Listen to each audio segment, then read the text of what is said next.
जमलेल्या माझ्या तमाम हिंदू बांधवांनो, भगिनींनो आणि मातांनो,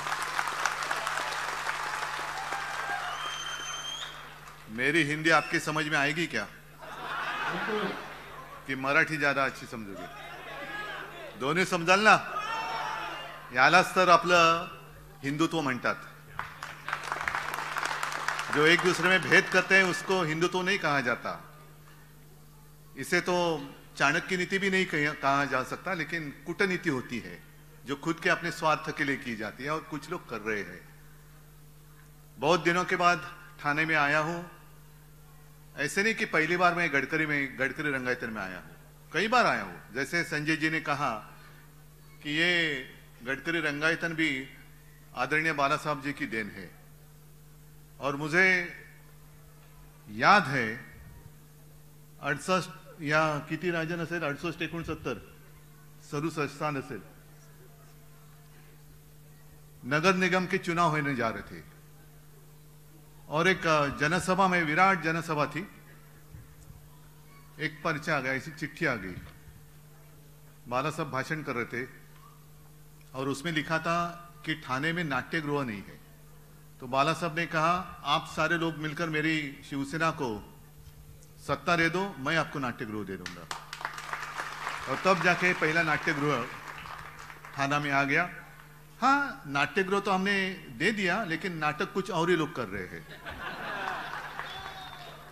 आज ये सब जोश देखकर कुछ लोगों के होश तो जरूर उड़ गए होंगे और उड़ने भी चाहिए. जिनको ऐसे लगता है कि मैं मतलब ठाणे नहीं, थाना और शिवसेना, और वो भी असली शिवसेना. असली इसलिए मैंने शब्द का उपयोग किया, अभी मार्केट में चाइनीज माल भी आता है.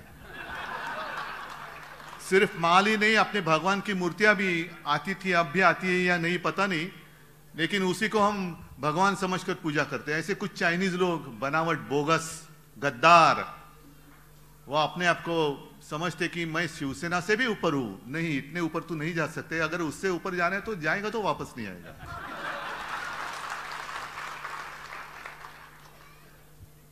राजन और राजन के सारे साथी, आप भी मेरे सामने बैठे हैं, कट्टर शिवसैनिक है. ठीक है, ये हमारी इम्तिहान है, परीक्षा है.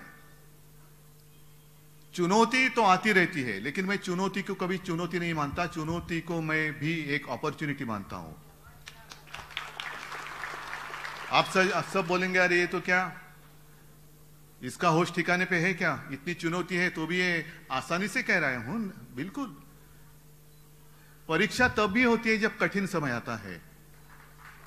जो भी लड़ने के वक्त साथ रहते हैं वही असली साथी होते हैं, वही असली सैनिक रहते हैं, जैसे आप मेरे सामने बैठे थे. कुछ भी कोई भी देने, जो बात आपने कही ना, 50 खोके 50 खोके एकदम ओके. अरे जिस सरकार का जन्म ही खोके में से हुआ है तो वो क्या हमें न्याय दे दे? फिल्म अभी आपने देखी, उसमें एक सवाल पूछा गया था कि अच्छा UBL मला वाटलं UBT आहे. स्पीकरवरती म्हणून म्हटलं हे कुठून आलं. शिवसेना ने और उद्धव ठाकरे ने उत्तर भारतीयों के लिए क्या किया, बताओ आप. अगर मैंने कुछ किया नहीं होता तो आप यहां आते क्यों? और जो भी प्रश्न या सवाल पूछने वाले, उसका उत्तर तो आप उत्तर भारतीय ही उसका उत्तर देंगे. मैंने कभी, हाँ, मेरे भी आवाज सुनाई दी. मैंने भी मुख्यमंत्री पद की शपथ ली थी और उसमें संविधान के आधार पर मैंने ली थी. और उसमें मैंने कहा था, ये शपथ, कि मैं किसी के साथ भेदभाव नहीं करूंगा, भेद नहीं करूंगा. आपस में लड़ाई क्यों करनी है? हाँ, यहां जो कुछ मैं कर सकता था कोरोना के समय में, मैंने बिल्कुल किया. और इसलिए मैं हमेशा कहता हूं, ये मेरा सौभाग्य है जो और किसी के नसीब में नहीं है. महाराष्ट्र की जनता मुझे अपने एक परिवार का सदस्य मानती है, मेरा सौभाग्य है. और इसमें सारे लोग आए. हिंदू तो ही है, क्या आप लोग हिंदू नहीं है? अच्छा, हिंदुत्व की बात करें तो हिंदुत्व का मतलब क्या है? मैं कांग्रेस के साथ गया, हाँ गया खुलेआम गया. आधी रात में जाकर चोरी छुपे मीटिंग नहीं की। पहले एक सवाल मैं उनसे पूछना चाहता हूं कि हमें कांग्रेस के साथ जाने के लिए मजबूर किसने किया? बीजेपी के साथ तो हम थे ही 25 साल, 50 साल, 30 साल, शायद दुनिया के इतिहास में एकमेव गठबंधन होगा इतने साल से एक फेविकॉल से भी ज्यादा मजबूत से जोड़ से ज्यादा मजबूत जोड़ था हिंदुत्व के लिए। तो वो जोड़ वो किसने तोड़ा? पहले बीजेपी ने तोड़ा। और बीजेपी को ऐसे लगा था जैसे ये लोग गए ना गले में एक बेल्ट बांध के, नहीं मेरे गले में पट्टा, हाँ ऑपरेशन हुआ इसलिए वो कॉलर पहननी पड़ती है, लेकिन वैसे पट्टे बांधने वाला आज तक कोई पैदा नहीं हुआ है और ना ही होगा, क्योंकि बाला साहब का खून मेरे रग में है, रगों में खून है उनका। मैं कभी लाचार नहीं हो जाऊंगा या कभी गुलाम नहीं हो जाऊंगा। मैं झुकूंगा जरूर, लेकिन वो झुकूंगा आप सारे लोग जो मेरे हिंदू लोग हैं, सारे लोग मेरे अपने हैं, उनके सामने मैं जरूर झुकूंगा, लेकिन इनके सामने नहीं। मैं तानाशाही को कभी बर्दाश्त नहीं करूंगा। और मैं हमेशा कहता हूं हिंदुत्व हिंदुत्व है क्या, हिंदुत्व क्या है? मैंने तो हमेशा कहा है, जो मेरे पिताजी कहा करते थे, सिर्फ मंदिर में जाकर जो घंटा होती है ना, घंटा बड़ोनारा हिंदू, वो हमारा हिंदुत्व नहीं है। हमें तो आतंकवादियों को पीटने वाला हिंदू चाहिए, उसे हम हिंदुत्व मानते हैं। और ये लोग क्या करते, जैसे बीच में आप सारे लोगों को पता है, हमारी वज्रमुठ महाविकास आघाडीच्या सभा झाल्या होत्या ना आपल्या, सारे गोर गरीब लोग तिकडे आले होती, सब जाति के सब सारे लोग थे। इन लोगों ने क्या किया, जो बेवकूफ नकली हिंदू है उन्होंने क्या किया, दूसरे दिन जाकर उसमें गोमूत्र शिंपडलं। का? अपवित्र झाले, माणसासारखी माणसं जमलेली त्यांना तुम्ही अपवित्र मानता? ये कौन सा हिंदुत्व है? जो हमारा हिंदुत्व है वो हृदय में राम और हाथ में काम, ऐसा हमारा हिंदुत्व है। लेकिन इंसान इंसान में जो भेद करते हैं, पवित्र अपवित्र, इनका हिंदुत्व झूठा है। और इनके हिंदुत्व का जो झूठा नकाब है वो हमें खींचना है, वो हमें आपल्याला तो मुखवटा फाडून काढायचा है। क्या है हिंदू राष्ट्र? मणिपुर जो जल रहा है यही अपना हिंदू राष्ट्र है। आप सारे लोग बीच में एक जैसे मैं जब मुख्यमंत्री था तो हनुमान चालीसा, अरे जिस हनुमान ने एक सीता के लिए पूरे लंका का दहन किया, सीता हरण हुआ इसलिए रामायण हुआ, द्रौपदी का वस्त्र हरण हो गया इसलिए महाभारत हो गया। दुख की बात तो यही है कि जब द्रौपदी का वस्त्र हरण हो रहा था तो धृतराष्ट्र बैठे थे वहां राजा, लेकिन उनकी तो दृष्टि नहीं थी, दृष्टिहीन थी। आज की सरकार वहां जो बैठी है वो क्या धृतराष्ट्र है? अपने ही देश में मणिपुर में 2 महिलाओं के साथ जो किया गया वो तो सिर्फ वीडियो सामने आए इसलिए पता चला। वहां के मुख्यमंत्री कहते हैं ये ऐसी चीजें तो, ऐसे घटना तो बहुत हुई है, बहुत हुई है। शर्म आनी चाहिए, शर्म आनी चाहिए। राष्ट्रपति महिला है, वो भी आदिवासी है, क्या कर रही है? मैं महामहिम राष्ट्रपति जी से पूछना चाहता हूं, राष्ट्रपति महोदया, आप जिस देश के राष्ट्रपति हो उस देश में महिलाओं की इज्जत भर चौराहे पर लूटी जा रही है, आपको कुछ संवेदना नहीं है? वहां की राज्यपाल महिला है, कुछ कर नहीं रही। अरे हमारे यहां जो राज्यपाल थे कैसे मस्ती करते थे, भेजो उनको वहां पे। मंदिर खोलो, ये खोलो, वो खोलो, क्या इतना आसान था क्या वो कोरोना का संकट? लेकिन ऐसे राज्यपाल वहां क्यों नहीं भेजते? और मैंने तो कहा था कि जैसे जिस वक्त हमने इंडिया पूरे, मैं विरोधी विपक्ष की एकजुट नहीं मानता, जितने सारे देश प्रेमी हैं उन सारे लोगों की जो एकजुट हुई है उसका नाम हमने दिया इंडिया।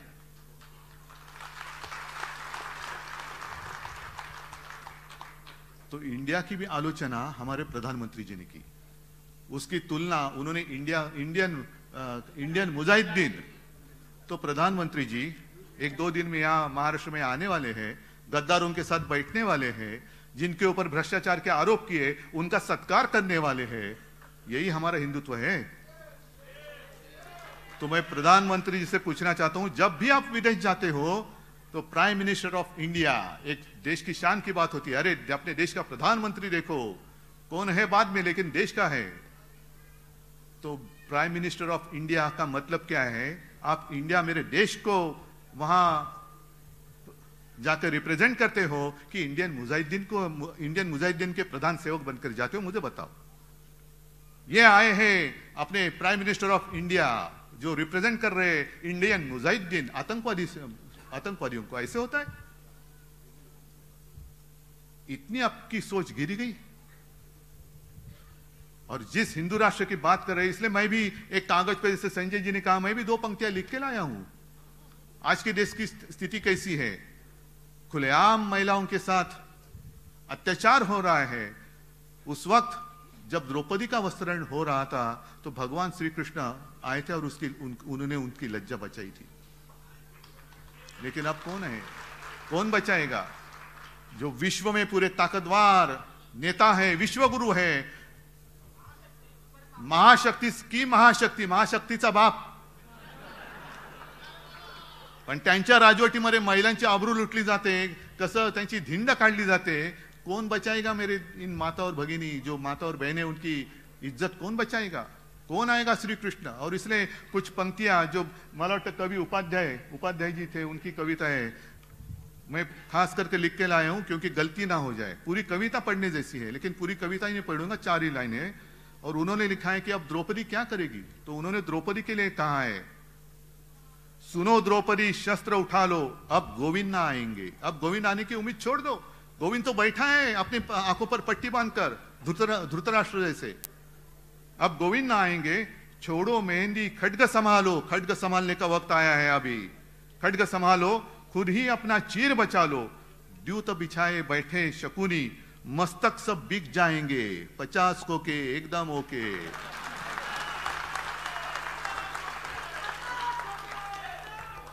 मस्तक सब बिक जाएंगे, सुनो द्रौपदी शस्त्र उठा लो, अब गोविंद ना आएंगे। क्या यही हमारा हिंदू राष्ट्र और यही हमारे हिंदू राष्ट्र की कल्पना है? राम मंदिर बनेगा खास कर उत्तर भारतीयों के लिए या हिंदुओं के लिए बनेगा, लेकिन किसने बनाया? वो मोदी जी ने नहीं बनाया, कोर्ट के फैसले ने बनाया है। वो जब बाबरी गिराई गई थी तो ये सारे बीजेपी के लोग, सारे, मैंने मेरे भाषण में कहा है कि ये सारे जितने सारे चूहे हैं ना, त्या चुह्यांच्या बिळामध्ये घुसले होते भाजपवाले, सब चूहे बाहर आए थे। तो एक पत्रकार ने चूहे को पूछा, अरे क्यों भाई, आप आपके घर में नहीं, क्यों नहीं? अरे क्या करूं, वो बीजेपी वाले घुसे, बाबरी गिर गई ना, बाबरी गिराई गई तो ये सब लोग भाग गए। तेव्हा उंदराच्या बिळात लपणारे तुम्ही, जेव्हा मैं गया था वहां अयोध्या में, सारे लोग थे, राजन भी थे, संजय भी, और आप में से भी कई सारे लोग होंगे। मैं गया था, मुख्यमंत्री होने से पहले गया था, और उस वक्त मैंने मांग की थी कि एक कानून बनाओ और राम मंदिर बनाओ, एक कानून बनाओ, स्पेशल कानून बनाओ। जैसे अभी कानून उन्होंने बनाया है, दिल्ली की जितने सारे अधिकार है दिल्ली सरकार के, वो उन्होंने छीन लिए हैं, तो वैसे कानून बनाओ और राम मंदिर बनाओ। राम मंदिर के लिए कानून नहीं बनाया, जनतंत्र को खत्म करने के लिए कानून बनाया, जो अभी पारित होने जा रहा है आपके लोकसभा और राज्यसभा में मंजूर होने के लिए। तो कहां गई आपकी हिम्मत? क्यों नहीं कर रहे हिम्मत? मणिपुर भी मैंने कहा ना कि वहां शांति करनी है तो भेजो ना ईडी, इनकम टैक्स, सीबीआई को भेज दो, वापस आते ही के देखो। और शायद एक बात हो सकती है, अमित शाह जी एक बार जाके आए, दोबारा भेजो, जितने सारे वहां के जो लोग हैं दंगा फसाद करने वाले, सारे बीजेपी में ले लो, मणिपुर शांत हो जाएगा। क्यों? यही तो नीति चल रही है। जो मैंने बात की कि 2-3 दिन में 1 तारीख को शायद प्रधानमंत्री जी आ रहे हैं, मंच पे कौन होगा आप फोटो देखो, एक अनोखी तस्वीर होगी। अगल बगल में कौन है? मैं भ्रष्टाचार को खत्म करूंगा। करो ना, करो। लेकिन जिनके ऊपर आपने आरोप लगाए 70,000 करोड़ के भ्रष्टाचार के, उन्हीं को लेकर आपने महाराष्ट्र की सरकार जो शिवसेना तोड़कर आपने बनाई थी, मजबूत थी, तो भी और मजबूत करने के लिए उनको तोडा। क्यों? और कोई मिला नहीं आपको? और कोई मिला नाही? म्हणजे असं काय आहे का की चिखल उगवायला दुसरीकडे असला तो मळ आणि भाजपाला आला की कमळ? का कमळ फुलवाला तुम्हाला मळ लागतोय? सगळे भ्रष्टाचारी दिखा, तू भ्रष्टाचार कर रहा है, आजा आजा मेरी गाड़ी में बैठ जा।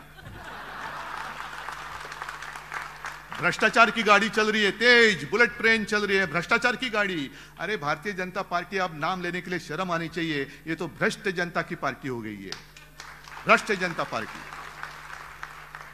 क्या आपका शासन है कहां? और अभी कैसे होता है कि जब भी चुनाव आते हैं तो इनको सारे पुराने साथी याद आते हैं। जिस वक्त अपनी मीटिंग चल रही थी इंडिया की, तब उनको याद आ गया, अरे अपना भी ऐसा कुछ था ना। तो किसी ने बताया, हाँ था ना, क्या नाम था उसका? एनडीए। हाँ तो चलो एनडीए की मीटिंग बुलाओ। एनडीए में कितने सारे लोग बैठे थे, सब आधे अधूरे। नहीं, आधे अधूरे इसलिए कहा कि मैं भी 2 मीटिंग के लिए गया था, पूरी शिवसेना मेरे साथ, मैं आज भी पूरी शिवसेना मेरे साथ ही है। लेकिन अब आप इतने ताकतवर हो गए तो भी आपको ऐसे तोड़ मरोड़ कर पार्टी मजबूत करने की क्या जरूरी है? मतलब आप में आत्मविश्वास नहीं है। आपको पता चला है कि 2024 के बाद आपकी सत्ता टिकने वाली नहीं है। मेरे जनता की जितने सारे देश प्रेमी लोग हैं वो इकट्ठा आकर, एक साथ आकर आपको सत्ता से दूर करेंगे। क्या हमारा गुनाह क्या है? इंडिया का आपने संबंध आतंकवादियों से जोड़ा, तो क्या मैं आतंकवादी हूं? इतने सारे मेरे भाषण सुनने के लिए आए सारे आतंकवादी हैं? जो आपके साथ थे, ममता दीदी थी, नीतीश कुमार थे, सारे लोग क्या आतंकवादी है? आपने ऐसा कौन सा ठेका लिया है कि सिर्फ आप ही देश प्रेमी हैं और हम देशद्रोही? नहीं, देश मतलब आपने, ये देश मतलब मेरे सर्वसामान्य जो लोग हैं ना, वो है देश। यही हमारा देश है और इसलिए हम भी भारत माता का पूजन करते हैं। भारत माता सिर्फ आपकी नहीं है, भारत माता हम सबकी है। अरे इन लोगों का तो भारत माता के वक्त, उस वक्त आजादी के संघर्ष में कोई लेना देना नहीं था, दूर दूर से नहीं था। अब जो हक जता रहे ये हमारा है नहीं। इसलिए मैं कहता हूं कि अपने देश से ऊंचा कोई भी होना नहीं चाहिए। मेरा देश सबके ऊपर, मेरा देश सबसे ऊंचा है, उसके ऊपर कोई भी होने दो नहीं, उसके नीचे। तो देश का वासी है, नीचे नीचे। देश से ऊपर उठकर देश की पहचान किसी व्यक्ति की पहचान से जुड़नी नहीं चाहिए। मेरे देश की पहचान देश कर ही रहनी चाहिए। अगर हम बाहर जाते, आप कहां से आए? मैं भारत से आया हूं, हाँ हिंदुस्तान से आया हूं, इंडिया से आया हूं। लेकिन हमारे यहाँ के गद्दार वहां कहीं गए थे तो उनको पूछा, ऐसे वही कहते, एकदम सीना तान कर कहते, किसी ने उनको पूछा आप कहां से आए हो? तो उन्होंने कहा मैं इंडिया से आया हूं। अच्छा, मोदी के देश से? हाँ। अरे मोदी का देश? क्या इन गरीब लोगों का देश नहीं है? गरीब लोगों का देश नहीं है? ये देश मेरे गरीब लोगों का है, देश की जनता का ये देश है। सिर्फ एक व्यक्ति का देश नहीं है, एक व्यक्ति कोई मालिक नहीं बन सकती।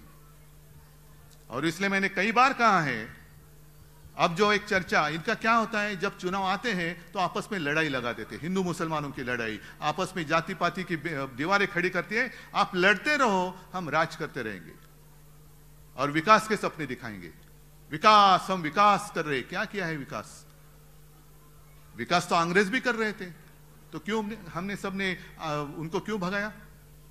हमें विकास चाहिए लेकिन गुलामी नहीं चाहिए, हमें आजादी चाहिए। आप हमें विकास का सपना दिखाएंगे और आपका गुलाम बनाएंगे, हम मंजूरी करेंगे, हम नहीं करेंगे मंजूर उसको।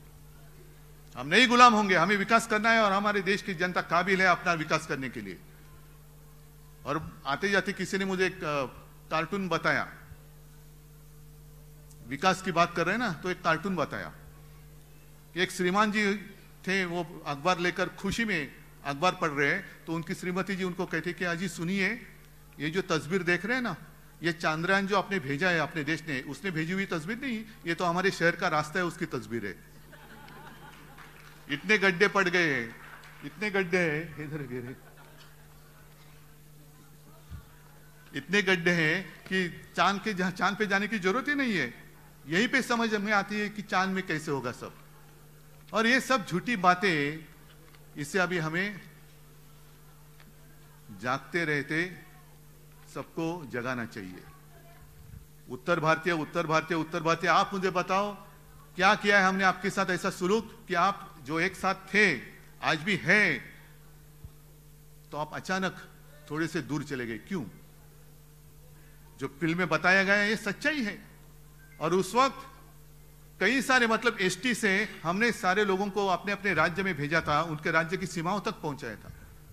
मैं तो केंद्र सरकार के साथ बात कर रहा था कि हमें ट्रेन्स दे दो, उसका जो भी किराया है मैं दे दूंगा, मैं मतलब सरकार दे देगी, नहीं। और लाखों लोग जो मजदूर थे वो आ गए सड़क पर, वो जहां भी गए उनका हमने एक कैंप लगाया, डॉक्टर दिए, उनके खाने की तजवीज की, सब सारी बातें की और उनको सही सलामत उनके घर पे भेज दिया। और उस वक्त आपने देखा गंगा की क्या हालत थी, वहां अंत्य विधि भी कैसे, कुछ किसी ने किया भी नहीं, ऐसे खुलेआम मैदान में जल रही है चिता, कौन किसका क्या कोई किसी को पता नहीं, लेकिन जल रही है चिता, जल रही है, चिताएं जल रही है। ऐसी विटंबना महाराष्ट्र में मैंने एक डेड बॉडी के साथ भी नहीं होने दी।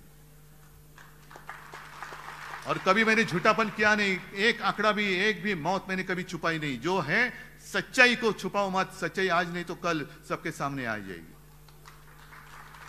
और इन लोगों ने क्या किया, थाली बजाओ, गो करोना गो, ढोल पिटो, एक मराठीत म्हणतात ना बेडूक उड्या मार, कोलांट्या उड्या मार तर करोना जाईल।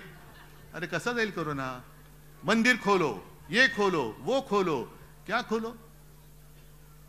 और मेरी आलोचना की जाती है, माझे कुटुंब माझी जबाबदारी, हे फक्त कुटुंबापुरतेच आहे। हाँ बिल्कुल, मेरा परिवार मेरी जिम्मेदारी है, सब मेरा परिवार है, पूरा महाराष्ट्र मेरा परिवार है, जिम्मेदारी मेरी है। और मेरे परिवार की जिम्मेदारी मैं लेता हूं, पता नहीं आपके परिवार की जिम्मेदारी को और लेता होगा तो मुझे नहीं मालूम, लेकिन ये मेरा परिवार है, महाराष्ट्र मेरा परिवार है और उसकी जिम्मेदारी मेरी है, मैं हूं। और इसीलिए सारे लोग जो मुझे अपने परिवार का सदस्य मानते हैं, ऐसे नहीं मानते, एक रिश्ता जुड़ा है मेरा इनसे, एक रिश्ता जुड़ा है।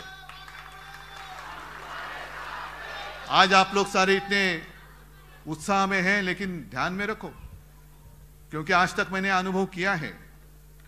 हम कहते हैं कि कभी वार्ड में किसी को पूछते हैं, अरे इसका ये जो एरिया इसका क्या? साहब यहाँ थोड़ा मुश्किल है क्योंकि यहाँ उत्तर भारतीयों की बस्ती है। और बीजेपी क्या करती है, आरएसएस क्या करती है? उत्तर भारतीय मतलब कहां से है? उत्तर प्रदेश से है, बिहार से है, झारखंड से है, और कहां से है? फिर जैसे आपण मराठीत बोलतो ना, घाटावरचा, घाटाखालचा, विदर्भातला, मराठवाड्यातला, फिर ठाकुर है, यादव है, गांव कौन से गांव का, फिर उसके उस बस्ती में वो बस्ती देखते कहां से आए हुए लोग हैं और वहां से किसी को लाकर आपके बस्ती में छोड़ देते हैं। और जो आपके साथ आपके गांव की बात करेगा, आपकी भाषा में बात करेगा, तो आप बड़े खुश हो जाते हैं, अरे मेरे मायके से कोई आया है, कैसे हो भैया? अरे वाह, सब ठीक। और जब वोटिंग का समय खत्म होता है, वो भाई सब गायब। फिर दूसरे दिन से उसके बाद में शिवसेना और हम, आप और हम दोनों एक दूसरे के साथ हैं। लेकिन ये आते हैं, आपको चुनाव के वक्त गुमराह करते हैं, उनकी राह बराबर वो माप लेते हैं और आपको छोड़ देते हैं। इतने सारे अब जब आएंगे तो उनको पूछो कि कोरोना के संकट में आप कहां थे? कोरोना के संकट में आप कहां थे? क्या किया आपने हमारे लिए? मैंने कहा ना, मैंने जो कुछ किया, आपका अनुभव है, मुझे कुछ बताने की जरूरत नहीं है, आपका अनुभव ही बोलेगा। लेकिन मैं आपसे अपेक्षा करता हूं कि आप लोग बोलेंगे मेरी ओर से कि अरे आप यहां आने की जरूरत नहीं है, हम उद्धव जी के साथ है, उद्धव ठाकरे के साथ है, उन्होंने हमारे लिए काम किया। और अब तो जंग शुरू हो गया है। आने वाले दिनों में ध्यान में रखो कि हमें लड़ाने की पूरी कोशिश करेंगे, क्या उसको आप कामयाब होने देंगे? आपका भरोसा जो 24 घंटे आपके साथ रहता है, भले आप आपके घर से दूर आए हो, लेकिन क्या ये आपका दूसरा घर नहीं है? आपको यहां घर जैसी कुछ ऐसी ये बात नहीं लगती? तो जैसे वो आपका अपना घर है, वैसे आप आए हो साथ में मिलकर जो हिंदुत्व कहते हैं, उस हिंदुत्व की एकजुट हमें बताने की जरूरत है। उसी को तो कहते हैं वज्रमुठ। और आप लोग अगर साथ में आएंगे तो मुझे पूछा जाता है कि क्यों आप सबको साथ में चाहते हो? क्या मोदी के खिलाफ हो? मैंने कहा मोदी या किसी व्यक्ति के खिलाफ नहीं हूं, लेकिन मैं तानाशाही के खिलाफ जरूर हूं। मैं नहीं देखना चाहता जो मेरी भारत माता है उसके हाथ और पैर में इनकी श्रृंखला फिर से एक बार पड़े। नहीं, किसी की गुलाम, मैं मेरे भारत माता को किसकी गुलाम नहीं बनने दूंगा। यही कसम हमें आज लेकर जाना है। क्योंकि उस वक्त पहले तो मुगल आते थे। मुगल मतलब अपने देश के बाहर के लोग, बाबर वगैरह सब, इसलिए तो बाबरी मस्जिद गिराई। फिर अंग्रेज आ गए, 150 साल चले गए, जनरेशन पीढ़ियां चली गई, फिर भी लड़ते रहे और बाद में आखिर वो दिन आ गया अंग्रेजों को भी जाना पड़ा। अंग्रेज तो गए, तो अभी अपने घर वाले अपने सर पर कहीं ना बैठे, क्योंकि कोई भी हो गुलामी तो गुलामी ही होती है। और अभी मुझे फिर से दोहराता हूं, मेरी भारत माता को दोबारा गुलाम मैं नहीं होने देना चाहता। आप क्या चाहते हो? आप गुलाम बनकर विकास का सपना देख सकते हो? गुलाम बनकर विकास का सपना क्या देखेंगे? उठ बोलेंगे तो उठना पड़ेगा, बैठ बोलेंगे तो बैठना पड़ेगा। यही विकास आपको मंजूर है? कि आज जो आजादी के मतलब हम सब, हमारा देश एक ऐसे मोड़ पर आया है कि 2024 में नहीं तो ट्रेन छूट गया, फिर अपना देश अपने हाथ से गया, इन नालायक लोगों के हाथ में जाएगा, तानाशाहों के हाथ में जाएगा। और इसलिए मुझे पूरी उम्मीद है, उम्मीद नहीं पूरा विश्वास है, पूरा भरोसा है कि अब साथ में आप आए हो, साथ में ही रहेंगे। भले कितनी करनी है कोशिश करने दो, लेकिन हमारी जो एकता है उसको हम टूटने फूटने नहीं देंगे और मेरे भारत माता को हम आजाद ही रखेंगे। यही हम शपथ लेते हैं। जय हिंद, जय भारत। ब्युरो रिपोर्ट माझा